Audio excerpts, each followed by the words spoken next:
নমস্কার বন্ধুরা, মো কিচেনে আজকের আমি দেখাবো এই লেবু খোসা দিয়ে একটি বাসন মাজা লিকুইড তৈরি করে। চলো রান্নাঘরে আমি এগুলোকে সেদ্ধ করে নেব। প্রথমে গরম জল বসিয়ে দিয়েছি, দিয়ে দেবো লেবুর খোসা, দিয়ে উপর থেকে ঢাকনা দিয়ে দেবো।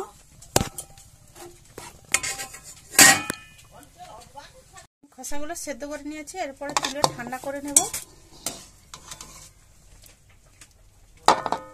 দেখো লেবু খোসাগুলো আমি ঠান্ডা করে নিয়েছি। আমি লেবু খোসাগুলো বেটে নিয়েছি এইভাবে, আর এটা একটু নেটের সাহায্যে আমি একটু ছেঁকে নেব।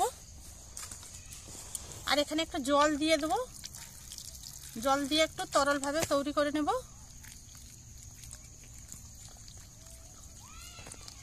আমি এইটাকে ভালো করে একটু ছেঁকে পরিষ্কার করে বের করে নেব। দেখো আমি লেবুর খোসাগুলো যে এখানে ছেঁকে নিয়েছি এগুলোকে ফেলে দেব। আর এখানে আমি এই বেলাতে এগুলোকে দেখো এখানে আমি মেশাবো খাওয়া সোঁটা, দেবো 1 চামচ, 1 চাপা ভিনিগার,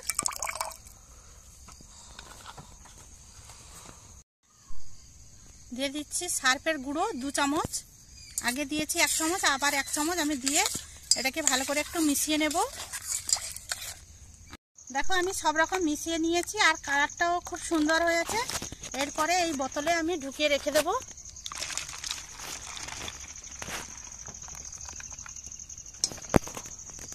দেখো আমি কড়া মাজার জন্য এই লিকুইডটা তৈরি করে নিয়েছি। কালারও দেখো খুব সুন্দর হয়েছে। আর এটা 6 থেকে 7 মাস তোমরা ব্যবহার করতে পারবে কড়া মেজে। আর আমি এটা কড়া মেজে দেখাবো একদিন। এই কড়াটাকে আমি মেজে দেখাবো।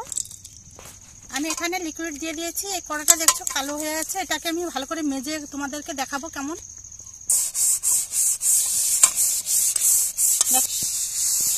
এটাকে আমি মাজার পরে তোমাদেরকে ধুয়ে দেখাবো পরিষ্কার হয়েছে কিনা কড়াটা।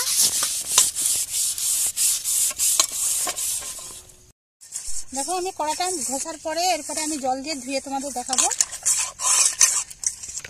দেখো কড়াটা আগে থেকে খুব সুন্দর পরিষ্কার হয়ে গেছে, আর একটু মাজলে পরিষ্কার হয়ে যাবে। দেখো আর সন্ধে হয়ে এসেছে, আমি বেশি কিছু দেখাচ্ছি না।